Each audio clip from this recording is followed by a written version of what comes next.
Joan Collins is famous for her numerous scandals, 5 marriages, a revealing memoir, and a 12-page feature in Playboy.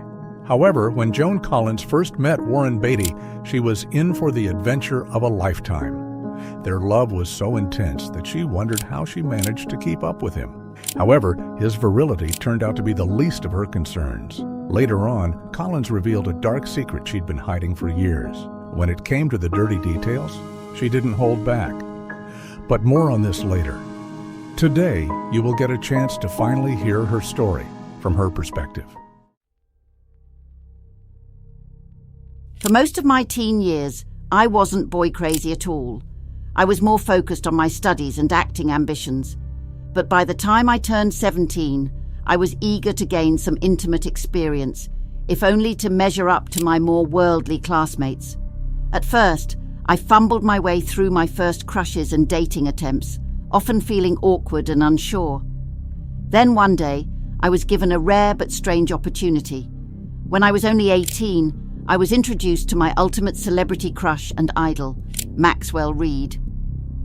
As a youth, I had once vowed to marry Maxwell Reed, even keeping a scrapbook of his pictures and articles. Now I actually had the chance to meet him. I was completely starstruck. I mean, here's this 32-year-old hunk actress, and he asked me out. Of course I accepted without a second thought. But honey, this was no fairy tale. My first date with Reed should have been a night to remember. Unfortunately, it turned into a nightmare I'd rather forget. Instead of taking me out on the town, Reed took me back to his place, drugged me with a spiked drink, and then had his way with me when I was unconscious. I felt utterly violated and betrayed. Although I called the whole traumatizing experience awful and degrading, I also made the most shocking decision not even I knew I was going to make. After Reed did this horrible thing to me, I decided to try to forget about the whole thing and continue to date him, perhaps in denial or out of a desperate need for validation. I was even pleased when he proposed and told all of my friends that my childhood dreams had come true. But beneath my convincing smiles, I hid a terrible truth that ate away at me every day. As my wedding day approached, I began to seriously rethink my decisions. The trauma of our first encounter lingered in my mind, almost on a daily. And my intimacy with Reed never improved. In fact, I didn't enjoy it at all. It was more a duty than a pleasure. However, according to my mother, this was perfectly normal. So, any time Reed and I slept together, I endured my displeasure, distracting myself with the TV and just waiting for it to end. As sad as it sounds, when I finally admitted to my parents that I didn't want to go through with the wedding, they were livid, more concerned with societal expectations than me, their own child. My parents wouldn't take no for an answer, selfishly worried about their own careers and the opinions of others. They urged me to marry Reed despite my unhappiness. So, due to the enormous pressure from my parents, I married Reed on my 19th birthday. Of course, this was a recipe for disaster, and soon it all came apart at the seams. From the very beginning, my marriage never stood a chance. Reed was terribly jealous, often accusing me of infidelity without cause, and resented any sliver of success I enjoyed, sometimes even giving me the cold shoulder for days on end. But his intolerance didn't end there. His jealousy jumped to a whole new level whenever another man glanced my way, so much so that he often scared me with his threats and violent outbursts. Whenever I attracted the attention of another man, Reed would become completely obsessive, to the point where I felt constantly monitored and controlled. He even threatened to do horrible things to my face, so no man would ever want to look at me again. That threat always left me living in fear.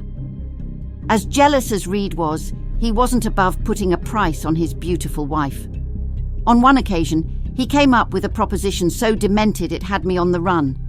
A man at a nightclub offered Reed $10,000 in order to sleep with me. You'd imagine that the jealous Reed would have hit the ceiling, but not this guy.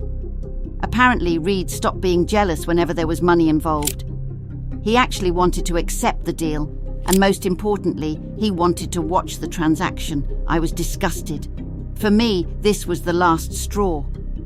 I ran straight from the nightclub to my parents' place, finally realizing that I should have escaped this nightmare earlier. It was finally time for me to get a divorce, a decision that felt terrifying, but also liberating. In 1952, the same year I married Reed, I also starred as a juvenile delinquent in I Believe in You, and it earned me quite the reputation as a sexy, new young actress. After the film's release, the press dubbed me Britain's bad girl for my performance. But this was only the beginning, honey. Let's continue. As my career as an actress grew, my talent agent dad had some scary advice for me. Now I was surprised that my dad said this. He said, if I wanted to kickstart my career, there was one sure way to do it. Strip down in front of the camera. Many years later, I'd end up doing just that. Not something I'm proud of, but compared to more actresses, I was an angel. An argument between a leading actress, Marilyn Monroe, and 20th Century Fox seemed to have resulted in a sudden but amazing opportunity for me. The Girl in the Red Velvet Swing was about a woman whose husband murders her lover. During the production, Marilyn Monroe reportedly threw a fit and refused to do the film, leaving the studio with no choice but to suspend her. All of a sudden, they needed a new leading lady, and that was a void that I was very eager to fill. After 3 long years, I finally secured a divorce from my first cruel husband, Maxwell Reed. The whole process was just a damn headache. I ended up having to borrow money from 20th Century Fox to drive the divorce home. I can't say it wasn't humiliating, but it was a first step. Walking away from that dumpster fire, I departed poor, wiser, and with a growing distrust of men, and it definitely showed in my next relationships. But of course, I wasn't alone for long. I always found my way back into the world of romance. Certainly, I was better off on my own, or so I thought. But just as I made up my mind, I met my next handsome co-star. I was filming in Granada when I met the jaw-droppingly handsome Harry Belafonte, a charismatic and talented actor who captivated everyone on and off set. Together, we acted in Island in the Sun, a film that was surprisingly ahead of its time for its depiction of interracial romance and relationships. I had no scenes with Belafonte, but when I laid eyes on this lovely co-star, I couldn't look away. It was a mutual attraction, and it was impossible to ignore. Even the British film crew couldn't help noticing his special regard for me. They would whisper and speculate about our off-screen chemistry. I was completely aware that a white woman pursuing a black man in the 50s was unheard of and had absolutely no intentions of shacking up with Belafonte. I liked him. It was just knowing the societal backlash we would face. He asked me to meet him in secret later that spring, and of course, I agreed. We met at the Coconut Grove Club, a glamorous and vibrant venue, and as I watched him perform his jazz numbers, I knew my heart was taken. We mostly hid out at my apartment, just so no one would know about our secret relationship. I can't say it wasn't exciting, but soon it became sadly clear that it was never meant to last. There were 2 things holding us back. The fact that an interracial romance was still taboo, and the fact that Belafonte had, well, a wife. Next was MGM producer George Englund, a charming and persuasive man who repeatedly promised that things with his wife were as good as over, lies that I desperately wanted to believe. I believed him until Englund's wife, Cloris, ended up banging on my door, demanding to see her husband. But I was fueled by a mix of betrayal and anger. I played the peeping Tom and spied Englund doing something horrible, jumping into bed with his own wife. The sight shattered me, and the next day I barged into Englund's office, demanding an explanation about why he was in bed with his wife. His response only confirmed my worst possible fears. Not only did Englund admit to sleeping with his wife, but he also delivered some shocking news. His wife was pregnant. Although he promised he'd only slept with her once, I didn't believe him. He had broken my trust for the last time. After my disappointing track record with married men, I promised my next relationship would be with someone single. But first, I wanted to have a little bit of fun. In 1960, I had an opportunity that felt like a little light of hope. I was up for a lead role in Cleopatra, a highly coveted part that could transform my career. Called in to test for the part on several occasions, I became increasingly hopeful that the part might be mine for the taking. But it soon became clear that the CEO of 20th Century Pictures and the head of the studio had underlying sinister motives.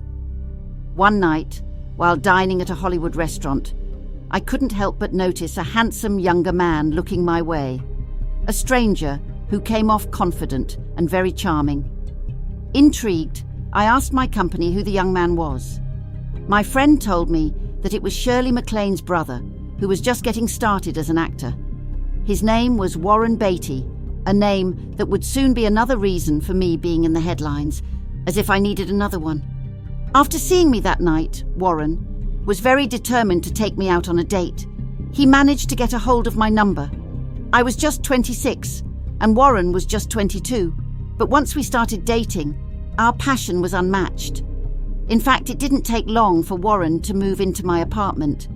We played couple for a while, and I enjoyed how compatible we were.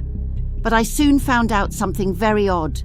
About my younger boyfriend, this discovery would change everything. The bedroom. It seemed that Warren wanted to spend a lot of time there. In fact, he wanted to spend several days at a time, a frequency that left me feeling like a worn-out clock. Some suggested that since he was 22, I should let him do what he wanted as often as he wanted.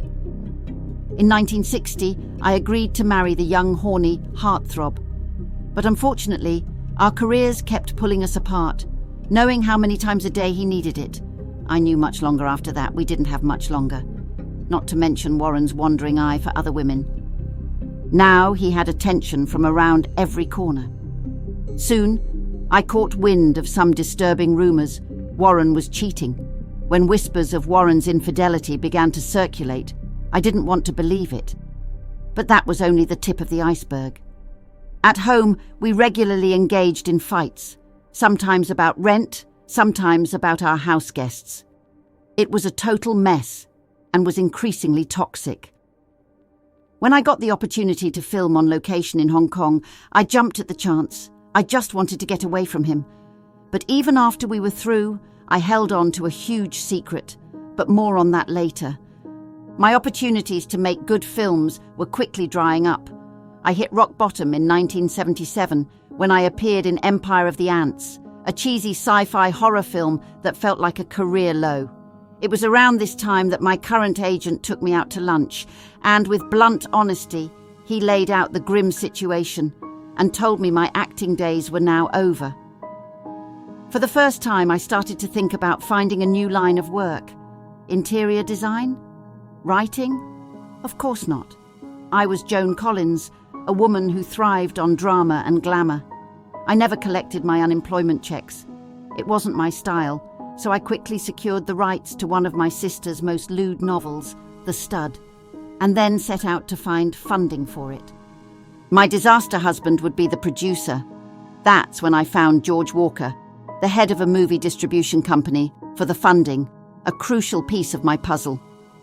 But there was a catch, and this condition that felt a little sleazy. Walker only agreed to bankroll the film under one condition.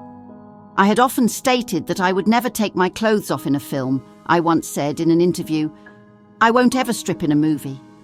I think a woman, and a man for that matter, are more exciting with their clothes on." Garbo never stripped. Dietrich kept her clothes on, and so did many others.